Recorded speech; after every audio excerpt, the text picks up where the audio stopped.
I walked into the bank to ask for a $5,000 loan because I had $187 left on my card, and my car had broken down the night before. I was ready to be rejected. But the banker suddenly went pale, checked my social security number, and quietly said, "Mrs. Harper, there is $2 million in your account right now. Just yesterday, there had been almost nothing there. And today, that money had come from a law firm whose name I had only seen once before on an envelope my ex-husband had hidden before he disappeared." Before I continue, please support this video. Subscribe to the channel and leave a like. For you, it takes 1 minute. For me, this is an entire story I finally found the courage to tell. My name is Sarah Harper. I am 38 years old, and until that morning, my life was painfully ordinary. I worked as an administrator at a private school in Columbus, Ohio. It was not a prestigious job, and the pay was not great, but it was stable. I knew the children's names, remembered who was allergic to peanuts, and could tell from a mother's voice over the phone whether there would be a fight or just a question. My day always started the same way. Coffee without sugar. 10 minutes of silence in the kitchen. Then bills, mail, work, the drive home. Nothing beautiful. Nothing dramatic. But for the past few months, I had barely been holding on. After my divorce from Daniel, I stayed in a small rented house. He said he did not want a war. He said he would take only his things and leave quietly. Back then, I almost believed him because I wanted peace so badly. When someone lies to you for years, sometimes you get too tired to even catch them in the lie. Daniel disappeared from my life 7 years ago. He did not die. He did not officially move away. He simply stopped answering calls after the divorce. His number was disconnected. His social media pages vanished. Mutual friends shrugged, as if he had been bad weather that had simply passed through. At first, I looked for answers. Then I stopped. I learned to live as if he had never existed. Until my car broke down in the parking lot outside the grocery store. That evening, I sat behind the wheel and stared at the red warning light on the dashboard. My phone showed 10:40 p.m. It was cold, and light rain ran down the windshield. I called a tow truck, then the insurance company, then a mechanic a coworker had recommended. In the morning, he gave me the number. Almost $4,000. I did not answer right away. I just stood in the school hallway, holding the phone to my ear, staring at children's drawings on the wall. There were suns, houses, dogs, and rainbows. But in my head, there was only one thought. I cannot afford this. That evening, I opened my banking app. There was $187.42 in my account. My credit card was almost maxed out. Rent was coming. The electricity bill already had a red notice on it. I sat at the kitchen table for a long time with a notebook, trying to find money where there was none. That was when I decided to go to the bank. Not for wealth. Not for some dream. Just for $5,000, so I would not completely fall apart. The next morning, I put on a dark blue sweater that only held its shape under a coat. I tied my hair into a low ponytail. I drew a thin line under my eyes so I would not look as tired. Into my purse, I put my pay stub, a copy of my rental agreement, and a list of expenses written in my nervous handwriting.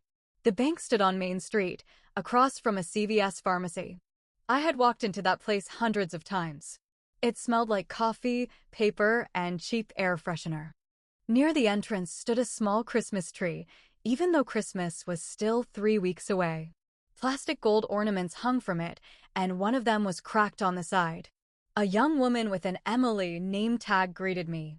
She smiled the way people smile when they do not know your problems yet. "Mrs. Harper? Mr. Collins is already waiting for you." I nodded and followed her. Mr. Collins was the bank manager. A gray-haired man with an even voice and a very tidy desk. He asked me to sit down, offered me water, and took my folder. "So, a personal loan for $5,000, correct?" "Yes," I said.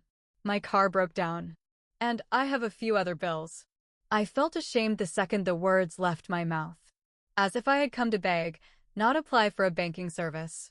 He began entering my information into the computer. I watched his hands, the screen, and the small family photo beside his monitor. A wife, 2 grown children, a beach somewhere in Florida. They all looked like their bills were always paid on time. Then he suddenly stopped typing. At first, I thought the program had frozen. But his face changed. Not dramatically. The smile simply disappeared, and his eyes became more focused. "Mrs. Harper," he said slowly, "could you please confirm the last 4 digits of your social security number?" I gave them to him. He looked at the screen again. "And your current address is 114 Brighton Street?" "Yes." His fingers moved over the keyboard again. Then he leaned closer to the monitor. Something tightened inside me. "Is something wrong?" I asked. He did not answer right away. That silence was worse than rejection. "Mrs. Harper," he finally said, "I do not see any reason to process a loan for you." I lowered my eyes. "I understand. If my income is not enough." "No, it is not about your income." He looked at me as if he was afraid to scare me. "There is $2 million in your account right now." A short laugh escaped me. Not a happy one. An empty one. "That is a mistake. The system shows an active balance. Yesterday, there was $187. "I can see yesterday's balance," he said quietly. "And I can see today's transfer." The office seemed to tilt. The air conditioner sounded louder. Somewhere behind the wall, someone was printing documents, and every sound hit my nerves. "Who sent it?" I whispered. Mr. Collins looked at the monitor. The transfer came from a law firm in Chicago. Whitman, Cole and Reeves. My hands went cold. I knew that name. 7 years earlier, 2 weeks before Daniel disappeared, I had found an old white envelope in the garage. It had been sitting behind a box of Christmas decorations. That exact name was printed on it. Whitman, Cole and Reeves. When I asked Daniel what it was, he snatched the envelope out of my hands. "That is not yours, Sarah," he said back then. And for the first time in our marriage, I saw something in his eyes that was not anger. Fear. Now that fear had returned to me after 7 years. Only this time, it was not in his eyes. It was in the banker's voice when he suddenly said, "Mrs. Harper, there is a note attached to the transfer." I could barely breathe. "What note?" He read it slowly. "For Sarah only. Only for Sarah." I stared at him and could not move. Because under that note, there was one more field. And in that field was the sender's name. Daniel Harper. Daniel's name on the screen hit harder than the amount itself. $2 million should have sounded like rescue. Like a miracle. Like the answer to every prayer I had whispered. But in that second, all I felt was fear. Because Daniel never gave anything for free. Even flowers after a fight were a way to make me stay quiet. Even his apologies came with a hidden bill. I sat in the bank office and stared at Mr. Collins. He no longer seemed like a calm manager with an even voice. Now he moved carefully, as if both of us were standing beside an open box with something dangerous inside. "Are you sure it's my ex-husband?" I asked. My voice did not sound like mine. It was quiet, almost unfamiliar. Mr. Collins looked at the screen again. "The sender field says Daniel Harper. But the transfer was made through the law firm's client trust account. That means the money may have been sent under legal instructions." "So he's alive?" He looked up at me. "I can't know that." That answer did not calm me. It opened a door to thoughts I had kept locked for years. For 7 years, I did not know where Daniel was. I imagined different things. Maybe he had started a new life. Maybe he lived somewhere in Nevada under another name.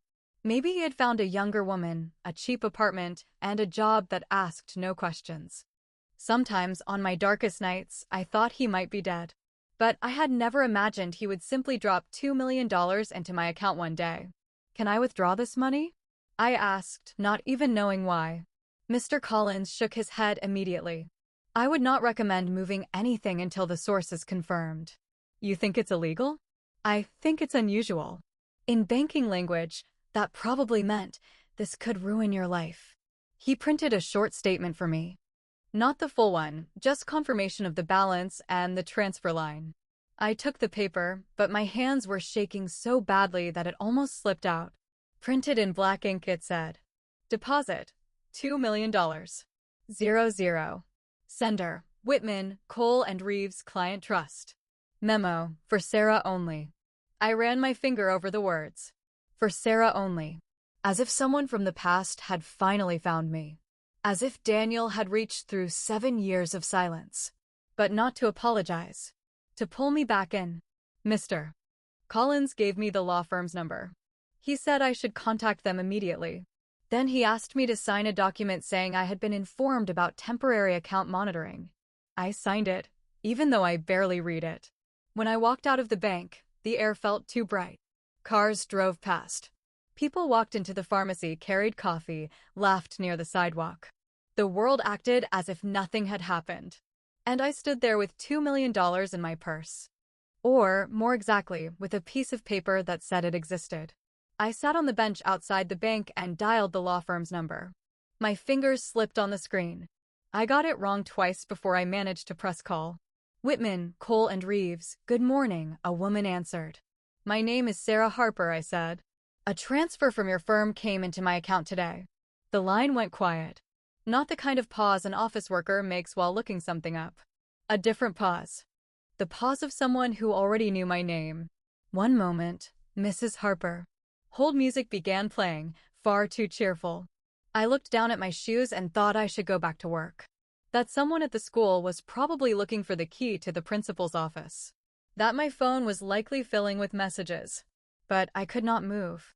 A minute later, a man picked up. Mrs. Harper? This is attorney Jonathan Reeves. His voice was older, low, and tired. Did you know my husband? I asked. He did not answer right away. I knew Daniel Harper. My throat tightened. Is he alive? Another pause. Mrs. Harper, this is not a conversation for the phone. You just transferred $2 million to me. I think this is exactly a conversation for the phone. My voice rose. A few people near the entrance turned to look. I did not care. The lawyer sighed. Daniel Harper died 3 weeks ago. I closed my eyes. Not because it hurt, because I did not know what I was supposed to feel. Grief? Relief? Anger? Emptiness? My ex-husband was dead. And I found out not from the police, not from family, not from a letter, but through a bank balance. How? I whispered. I will explain that when we meet. No. Tell me now. He died in a car accident outside Chicago. I opened my eyes. Chicago. The envelope. The law firm. $2 million.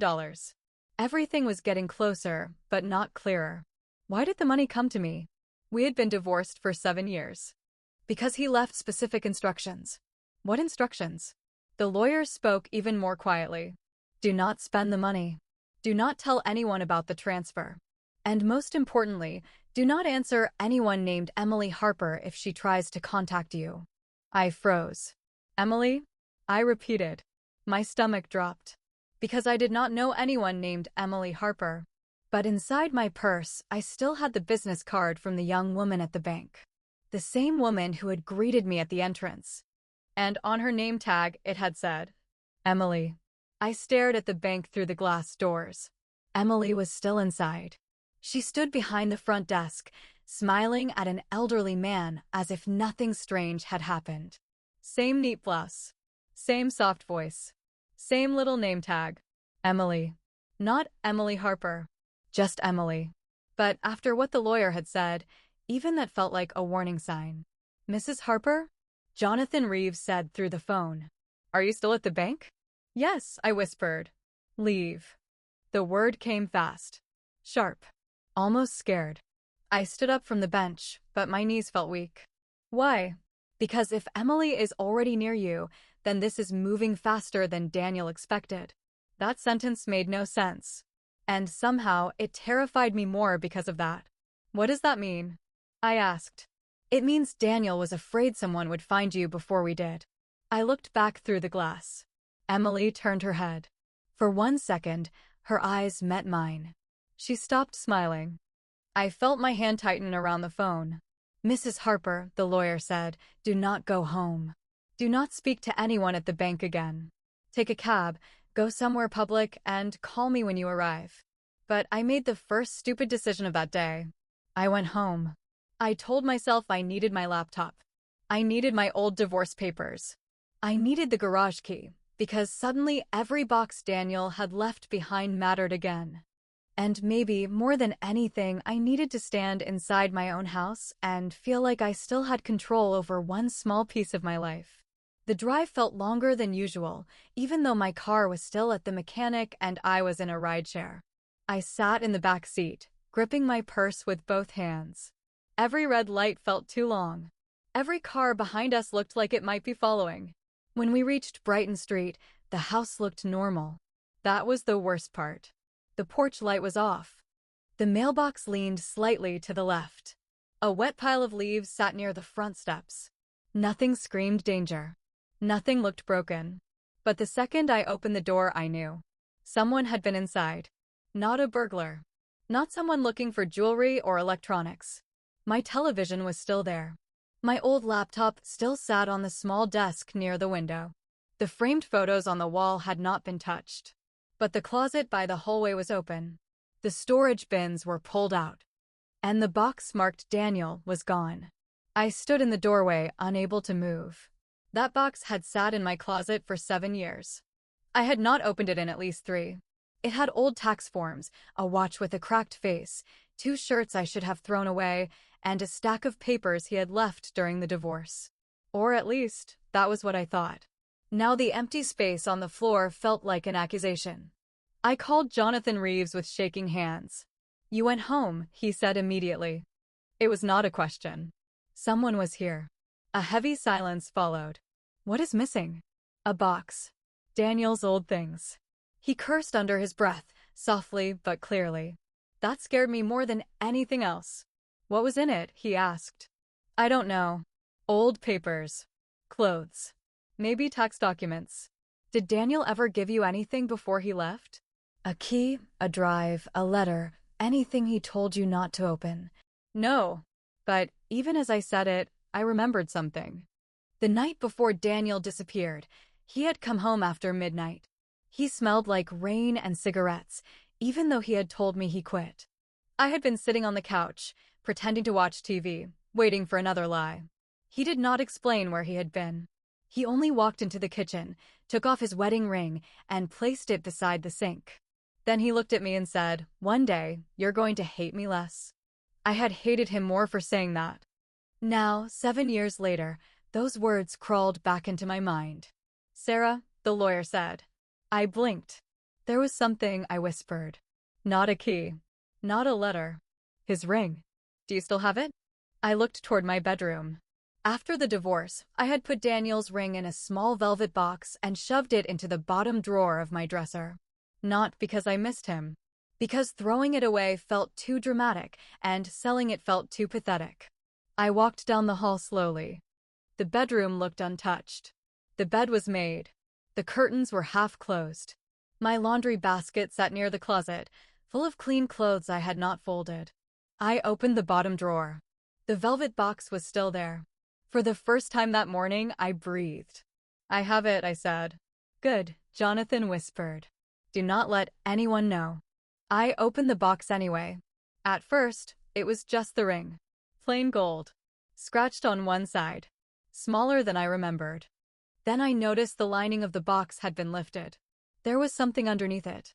A tiny folded piece of paper. My fingers went numb as I pulled it out.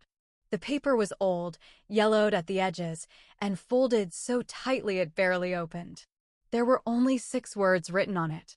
"Sarah, the money is not mine." I stopped breathing. Jonathan was saying my name through the phone, but his voice sounded far away. Because outside my bedroom window, a black SUV had just pulled up to the curb. And the woman stepping out of it was Emily. Emily stood beside the black SUV, looking straight at my house. She was not smiling anymore. The sweet bank receptionist was gone. The soft voice was gone. Even her posture looked different now. At the bank, she had seemed young, polite, almost invisible. Now she stood with her shoulders back and her phone in one hand, like she had been waiting for this moment all morning. I stepped away from the window so fast my hip hit the dresser. "Sarah?" Jonathan said through the phone. "What happened?" "She's here." "Who?" "Emily."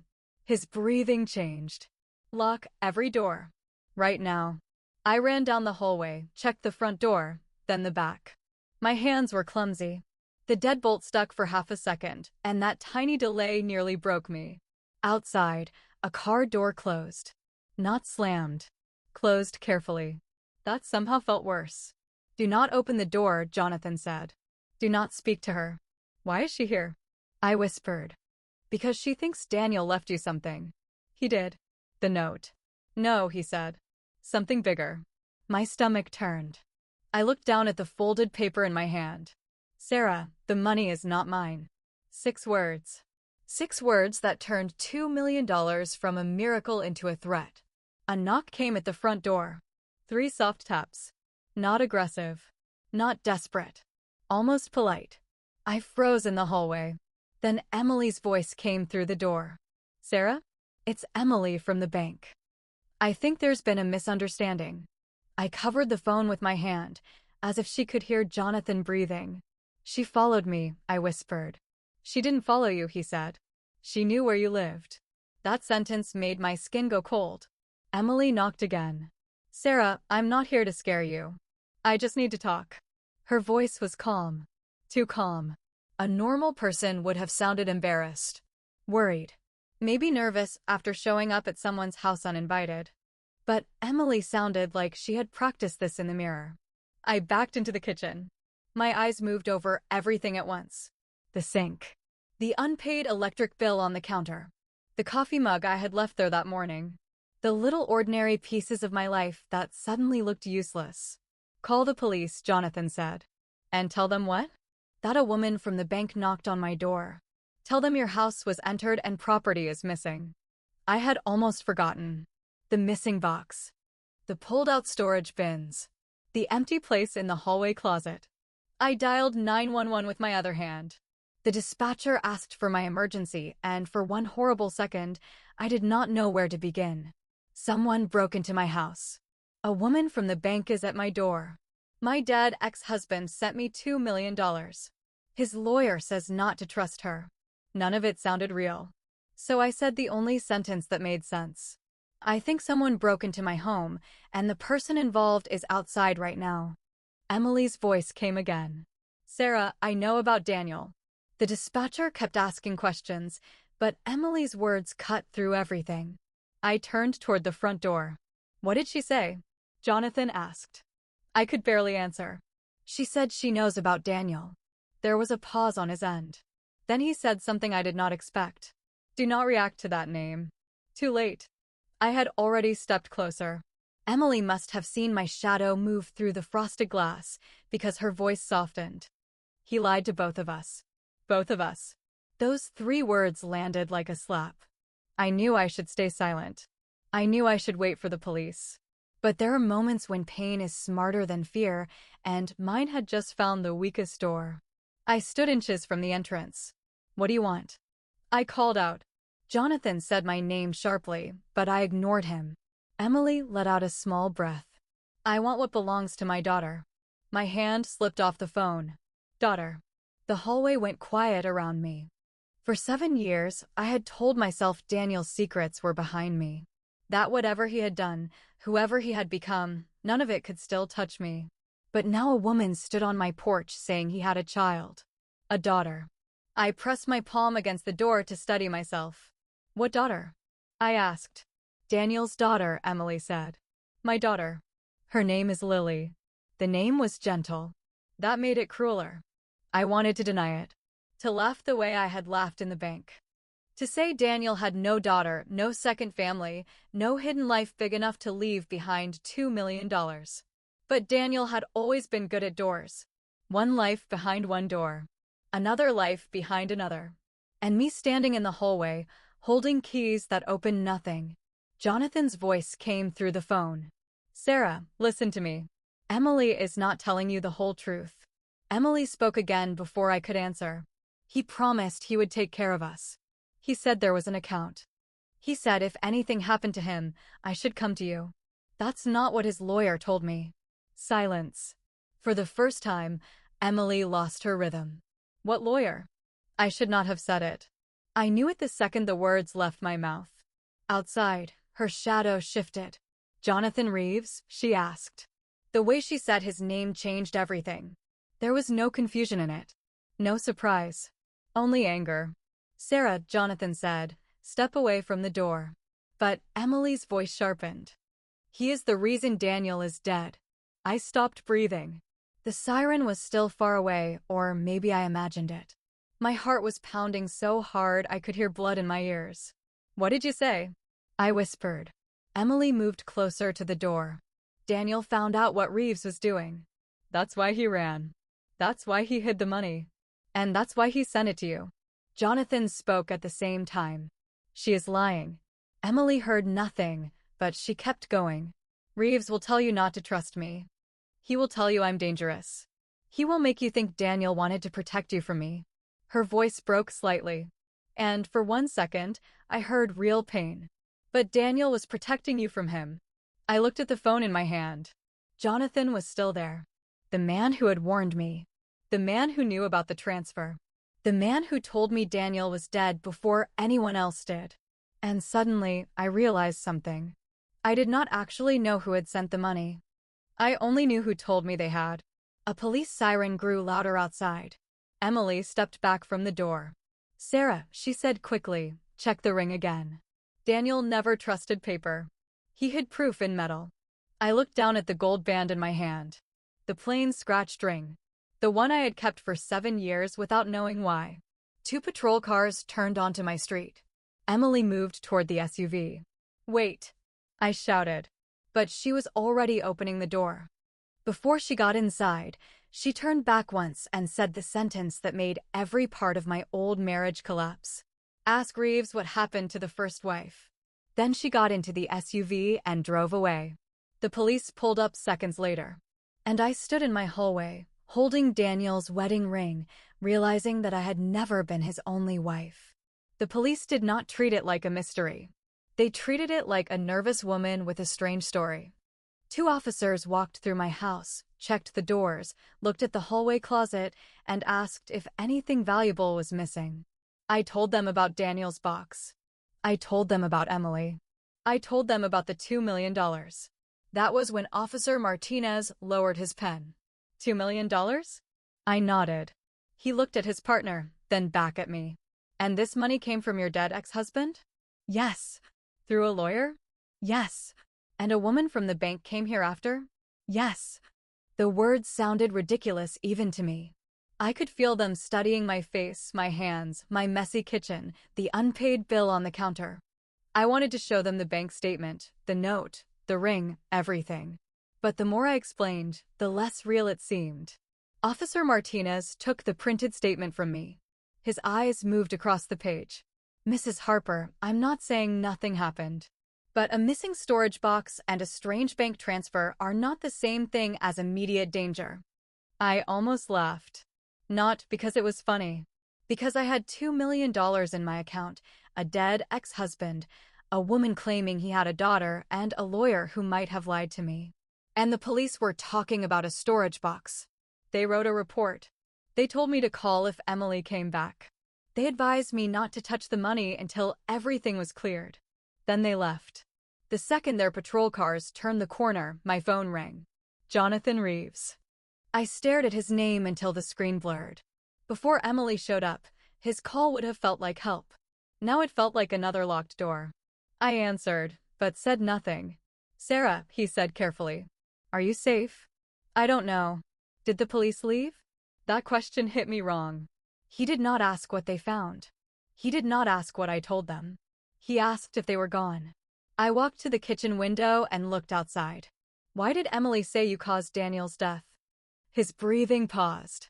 She said that because she wants the money. And the first wife? Silence. There it was. Not a long silence. Not dramatic. Just half a second too much.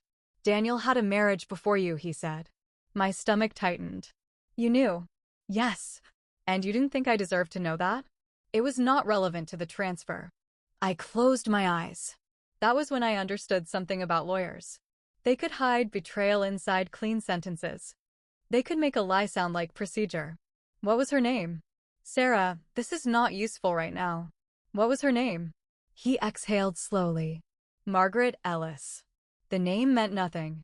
And somehow that made it worse. I had been married to Daniel for 9 years. I had washed his shirts, paid his debts, sat beside him in emergency rooms, forgiven things I should not have forgiven. And somewhere before me, there had been another woman with another version of the same man. What happened to her? Jonathan's voice dropped. She died. A cold line moved down my back. How? That is something we should discuss in person. No, Sarah. No more in person. No more calm voice. No more half answers. My hand was shaking so hard I had to grip the counter. You told me not to trust Emily. Fine. But she told me to check the ring. And you didn't. Another silence. This one was longer. Do not damage that ring, he said. There it was. Not concern for me. Concern for the ring. I ended the call. For a few seconds, I stood in my kitchen, listening to the refrigerator hum. Then I put Daniel's wedding ring on the table and stared at it like it might move. Plain gold. Scratched edge. Nothing special. But Emily had said Daniel never trusted paper. He hid proof in metal. I picked it up and turned it under the light. Inside the band, there was the old engraving I remembered. D+S. Always. I hated that word. Always. Daniel had made it sound romantic when we were young. Later, it became a cage. Always forgive. Always wait. Always believe one more excuse. But beneath the engraving, there was something else. A tiny mark. So small I had missed it for years. Not a scratch. A seam.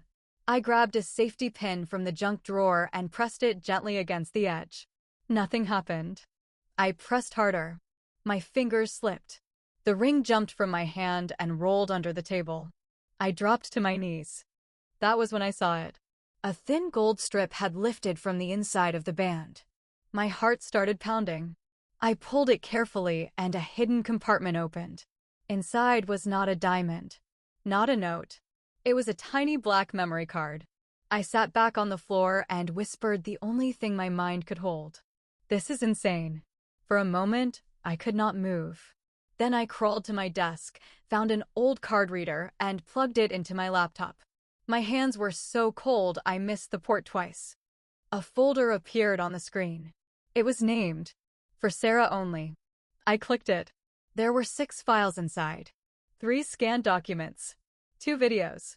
1 audio recording. The first document was a life insurance policy. The insured name was Daniel Harper. The beneficiary was not me. It was Emily Harper. The second document was a marriage certificate. Daniel Harper and Emily Rose Bennett. Married 4 years ago. While I thought he had disappeared. While I was learning how to sleep alone, pay bills alone, and stop waiting for answers. The third document made me stop breathing. It was another marriage certificate. Daniel Harper and Margaret Ellis. Then a death certificate. Same woman. Cause of death, accidental fall. I stared at the screen until the words split apart. Then I opened the first video. Daniel appeared on my laptop, older than I remembered. Thinner. Tired. Sitting in a motel room with yellow walls and a lamp buzzing behind him. He looked straight into the camera. Sarah, he said, and his voice cracked on my name. If you're watching this, I'm probably dead. I covered my mouth. He took a long breath. I need you to understand something. Emily is not your enemy. Reeves is not your friend. And the money in your account was never mine. My whole body went still. Daniel leaned closer to the camera. It belonged to Margaret. The money belonged to Margaret. I paused the video. For a few seconds, I just sat there, staring at Daniel's frozen face on my laptop screen. His mouth was half open. His eyes looked tired. Older. Almost human in a way I had forgotten he could be. Margaret Ellis. The first wife. The woman I had never heard about until 1 hour earlier. And somehow, her money was sitting in my bank account. I pressed play again. Daniel rubbed both hands over his face. Margaret came from money, he said. Not flashy money. Quiet money. Trust funds, property, family accounts. She trusted Reeves with everything after her parents died. He looked down, like even the camera was too much. I married her when I was 28. I told myself I loved her. Maybe part of me did. But I loved what her life could do for mine more. My stomach twisted. There it was. The Daniel I knew. Not a monster in the beginning. Not honest enough to call himself one either. Just selfish. Charming. Hungry. He swallowed. Reeves helped me after she died. He said grief made people careless. He said paperwork could be corrected. He said Margaret had no close family left to question anything. I felt cold spread through my arms. Corrected. That one word said too much. Daniel leaned closer to the camera. I signed things I should not have signed. I let Reeves move money that should have stayed in Margaret's trust. At first, I told myself it was legal. Then I told myself it was too late to stop. He looked straight into the camera. And then I met you. I wanted to shut the laptop. Not because I did not want answers. Because I hated that even now, dead and pixelated, Daniel could pull me back into a room I had spent 7 years escaping. You were the first person who made me feel ashamed, he said quietly. Not because you judged me. Because you didn't. You believed I was better than I was. My eyes burned, but I refused to cry. He did not get to make this beautiful. He did not get to turn betrayal into poetry. The video continued. When we divorced, I tried to walk away from everything. Reeves would not let me. He said I knew too much. Then Emily came into my life, and I made another mess. I married her under pressure, under fear, under stupidity. I told myself I was protecting people. He gave a bitter laugh. I was always protecting myself. For the first time that day, I believed him. Not because he sounded good. Because he finally sounded ugly. Honest. Then his voice dropped. Emily has a daughter, Lily. She is mine. I did not tell you because I was a coward. I did not tell Emily about you because I was worse than that. I closed my eyes. A child. A real child in the middle of all this. Not a clue. Not a twist. Not a name thrown through my door. A little girl whose father had built her life on lies. Daniel kept talking. Reeves took Margaret's remaining money and hid it through client accounts. I found proof. I copied everything. If he realized I had it, I knew he would come after me. His eyes shifted towards something off camera. That is why the money went to you, Sarah. Not because it belongs to you. Because you were the only person Reeves would not expect me to trust. I laughed once, quietly. Trust. Daniel's last act was trusting the woman he had trained not to trust anyone. The video ended with him saying he was sorry. I did not want that part. I clicked away before he finished. Then I opened the audio recording. At first, there was only static. Then Jonathan Reeves' voice came through. Calm. Polished. Almost bored. Daniel, you do not understand how exposed you are. Daniel answered, but his voice was lower than in the video. I understand enough. You stole confidential documents. You moved a dead woman's money. A pause. Then Reeves laughed softly. You signed the transfers. I was 28 and stupid. No, Reeves said. You were greedy. There is a difference. My fingers tightened around the edge of the laptop. Daniel's voice shook. I sent copies to Sarah. Another pause. This one felt heavier. You did what? If anything happens to me, she gets everything. Reeves' voice changed. Not louder. Colder. That was a mistake. The recording ended. I sat there in silence. The house felt different around me now. Smaller. Less safe. Every window looked like a question. Every sound from the street made my breath catch. Then my phone buzzed. A text from an unknown number. This is Emily. I know you found the card. I stared at the message. Another came through. Reeves is coming before the bank closes the account. Meet me somewhere public. Bring the ring. I almost deleted it. Then I thought of Lily. A girl who had inherited a disaster she never asked for. I typed back with shaking hands. Where? The answer came immediately. Diner on West Broad. Back booth. 20 minutes. Come alone. I did not come alone. For the first smart decision I had made all day, I put the memory card in my shoe, left the ring box empty in my purse, and called my neighbor, Mrs. Alvarez. She was 72, nosy, fearless, and carried pepper spray like jewelry. When I told her only half the story, she grabbed her coat. Men like that always leave paperwork, she said. Let's go. At the diner, Emily was already there. She looked younger under the fluorescent lights. More tired too. There were shadows under her eyes, and her hands were wrapped around a coffee cup she had not touched. I slid into the booth across from her. Mrs. Alvarez sat 2 tables away, pretending to read a menu upside down. Emily looked at me and whispered, "Did you watch it?" "Yes." Her face changed. Not relief. Grief. "Then you know Lily exists." I nodded. "How old is she?" 5. That number hit me harder than I expected. 5 years old. While I had been rebuilding my life, Daniel had been building another lie. Emily wiped under one eye quickly, angry at herself for crying. "I didn't know about you until after he died," she said. "I found your name in his emergency folder. I hated you for 10 minutes before I realized you were probably another victim." I wanted to hate her. It would have been easier. But she looked exactly how I felt. Used. Frightened. Humiliated. Then she reached into her bag and pulled out a photograph. A little girl with brown curls, missing one front tooth, holding a stuffed rabbit. "This is Lily," Emily said. I looked at the photo and felt something inside me soften, painfully. None of this was her fault. Before I could speak, the diner door opened. Jonathan Reeves walked in. He was taller than I expected. Silver hair. Dark coat. Calm face.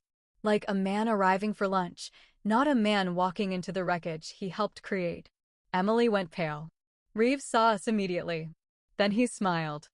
He walked to our booth, placed one hand on the table, and looked directly at me. "Sarah," he said gently, "you have something that does not belong to you." My hand moved under the table toward my phone.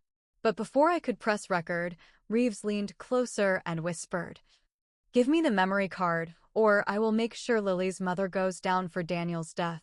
Reeves said it so softly that nobody around us reacted. The waitress kept pouring coffee at the counter. A man near the window kept reading the sports page. Mrs. Alvarez kept staring at her upside-down menu. But Emily's face went white. "What did you say?" she whispered. Reeves did not look at her. He looked only at me. "Sarah, you have been through enough today. I understand that. Daniel dragged you into something complicated, and I am trying to keep it from becoming worse." He smiled like a doctor delivering bad news. But his eyes were empty. "You can still walk away." I felt my phone under my palm. I had not started recording. My fingers were too stiff, too scared, too late. Emily's voice shook. "You said you would help us." Reeves turned to her slowly. "I said Daniel created a problem. I said I could manage it. That money belongs to Margaret's estate," I said. His smile faded a little. For the first time, I saw irritation under the polish. "Margaret has been dead for 11 years. And that makes stealing from her easier?" He leaned closer. "Be careful." There it was. Not advice. Not concern. A warning. The whole diner seemed to shrink around our booth. I could hear the hum of the soda machine, the clink of a spoon inside a mug, the rain tapping against the window. Emily gripped Lily's photograph so tightly the corner bent. "She's 5, I said quietly. Reeves glanced at the picture. "One child does not change legal reality." "No," I said. "But it changes mine." His eyes returned to me. That was when I understood what Daniel had done. He had not sent me money because I was special. He had sent it because I was stubborn. Because he knew I hated being cornered. Because somewhere inside all his lies, he remembered one true thing about me. I did not scare quietly. Reeves extended his hand. The memory card. I looked down at his palm. Then I opened my purse and took out the velvet ring box. Emily's eyes flashed toward me, terrified. But the box was empty. I placed it on the table. Reeves opened it. For 1 second, nothing happened. Then his face changed. It was small, barely visible. A tightening near his jaw. A coldness behind his eyes. "Where is it?" I tilted my head. "Where is what?" He shut the box slowly. "You have no idea what kind of trouble you are creating." "No," I said. "I think I finally do." His hand pressed harder against the table. "Emily can be tied to Daniel's accident. Very easily. A grieving widow. A life insurance policy. A fight over money. Police like simple stories." Emily's breath broke. "You're lying." Reeves looked at her with almost lazy pity. "Daniel was driving to meet you the night he died. Your texts prove that." He was bringing me documents. That is not how it will look. I watched Emily fold in on herself. And suddenly I saw myself 7 years earlier, sitting at the kitchen table, listening to Daniel explain why everything was my fault, wondering how truth could feel so weak when lies sounded so confident. I would not let another woman disappear inside that feeling. Mrs. Alvarez, I said. Reeves turned. My neighbor lowered the menu. Her phone was on the table beside her coffee cup, screen facing down. She smiled. It was not a friendly smile. It was the kind of smile older women wear when men underestimate them for the last time. Got most of that, she said. Reeves went still. The diner went quiet around us. He straightened his coat, but the calm was slipping now.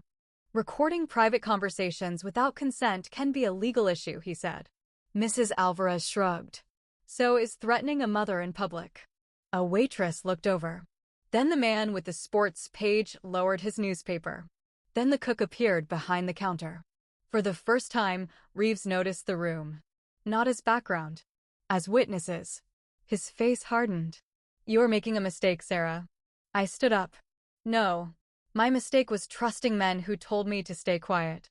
Emily stood too, still holding Lily's photo. Reeves stepped closer, lowering his voice. If you walk out with that card, I will freeze the account, bury you in court, and make sure every dollar looks stolen. My heart was hammering, but my fear had changed shape. It was no longer a cage. It was fuel. You already froze my life once, I said. Daniel helped you do it. I spent 7 years thinking I was poor, abandoned, and stupid for loving him. My voice shook, but I did not stop. Today I found out I was only one piece of a much bigger lie. I reached into my coat pocket and pulled out my phone. This time, the screen was recording. Reeves looked at it, then at me. And for the first time, he looked afraid. Not much. Just enough. I had started recording before I spoke his name. Not the threat about Lily. Not the beginning. But enough to catch the last part. Enough to show his face. Enough to make him careful.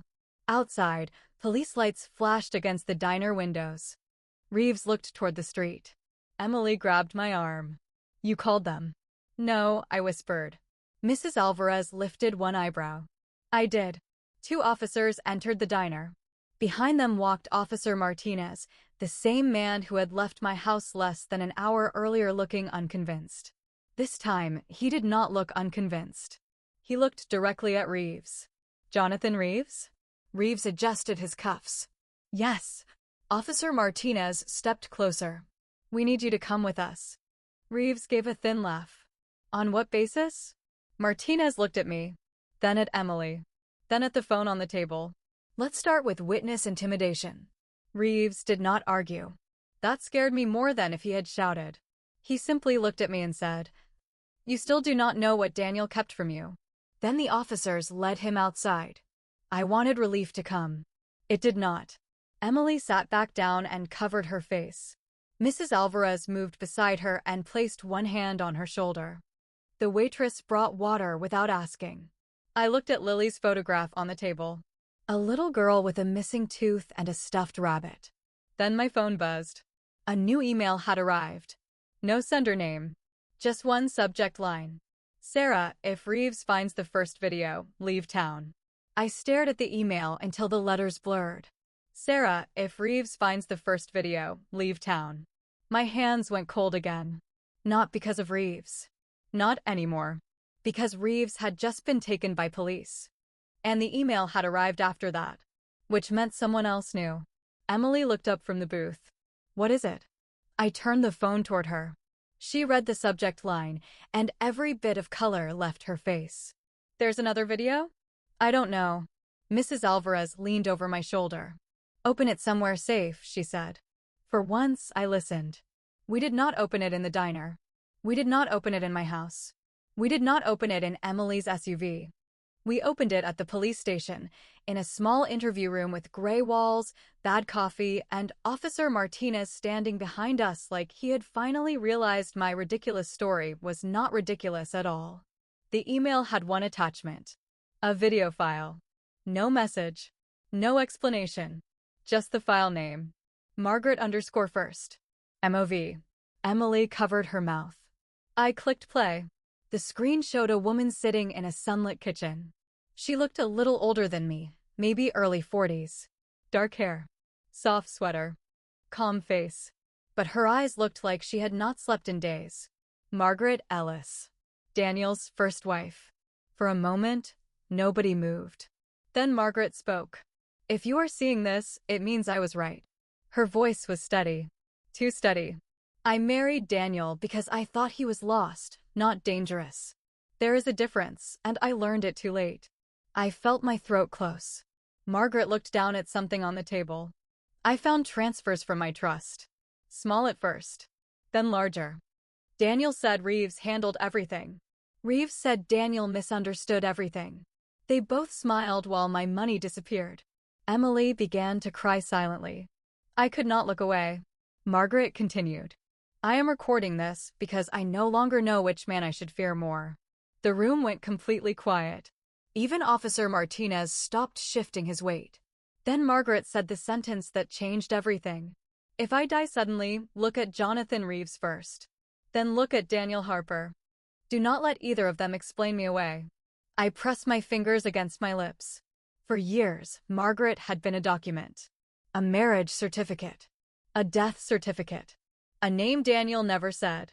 Now she was a woman in a kitchen, trying to save herself. And nobody had listened. The video lasted 9 minutes. She named accounts, dates, properties. A cabin outside Lake Geneva. A client trust Reeves controlled. She admitted she had hidden copies of everything in a safety deposit box under a name Reeves would never expect. Sarah. Not me. Her sister. Officer Martinez paused the video. Margaret had a sister? Jonathan had said she had no close family. Another clean sentence. Another lie dressed like fact. By midnight, everything moved faster than I could feel. Detectives were called. The FBI was contacted because the money crossed state lines. My account was frozen before I could even think about touching it. Reeves did not go home that night. Emily gave a full statement. I gave mine twice. And Daniel's ring stayed in an evidence bag. The next morning, I sat outside the station on a metal bench, watching the sky turn pale over Columbus. Emily sat beside me. Neither of us had slept. For a long time, we said nothing. Then she whispered, "I hated you when I first saw your name." I almost smiled. "I hated you when you showed up at my house." That's fair. We both looked straight ahead. It was strange, sitting beside the woman my ex-husband had married after me. In another life, I might have blamed her. She might have blamed me. We could have spent years fighting over a man who had already taken enough from both of us. But Lily's photo was in Emily's hand. Margaret's voice was still in my head. And the $2 million no longer looked like freedom. It looked like evidence. 3 months passed before I saw that money again. Not in my hands. In court documents. The investigation found accounts Reeves had buried for years. Margaret's sister was alive in Oregon, married, with 2 sons, and no idea her sister had left behind more than grief. Daniel had helped Reeves hide money after Margaret died. Then, years later, guilt or fear finally caught up to him. Maybe both. His accident was reopened. Nobody could prove Reeves caused it. Not then. But they proved fraud. They proved intimidation. They proved stolen funds, forged instructions, and years of quiet theft wrapped in expensive legal paper. Reeves lost his license first. Then he lost his freedom. I thought that would feel like justice. It felt smaller than I expected. Justice does not bring back the woman in the kitchen. It does not give Lily a father who told the truth. It does not return 7 years of my life. But it does stop the next life from growing. The $2 million did not become mine. Part of it went back to Margaret's estate. Part of it was placed into a protected fund for Lily after investigators confirmed Daniel had hidden money meant for her too.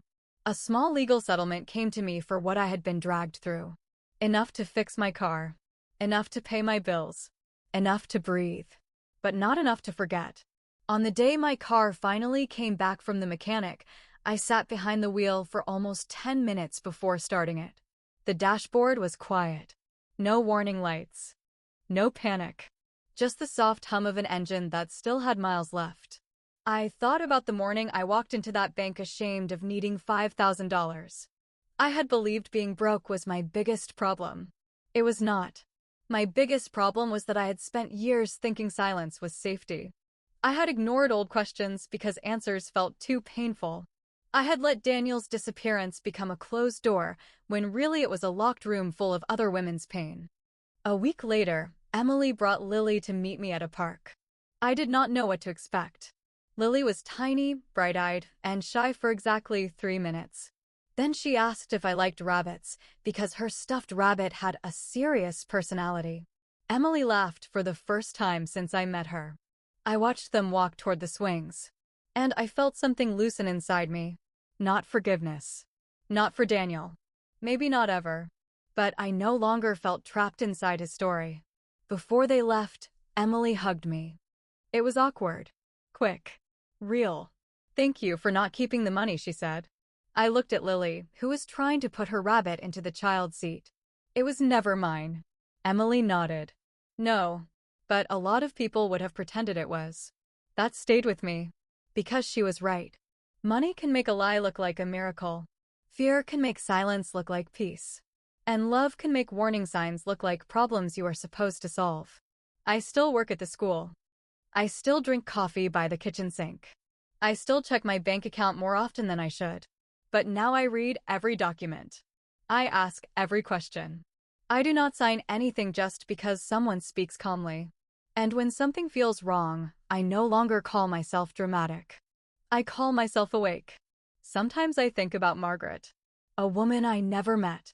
A woman who sat alone in her kitchen and left the truth behind, hoping someone would find it before another life was ruined. In the end, I did find it. Not because I was brave at first. Because I was scared enough to stop pretending. And last month, I received one final envelope. No return address. Inside was a copy of Margaret's video transcript and a handwritten note from her sister. Only one sentence. "She would have been glad it was you." I sat at my kitchen table and cried for a woman I had never known. Then I folded the note, placed it in a drawer, and locked it away. Not because I wanted to hide it. Because some truths do not need to sit in the open every day. They just need to be remembered.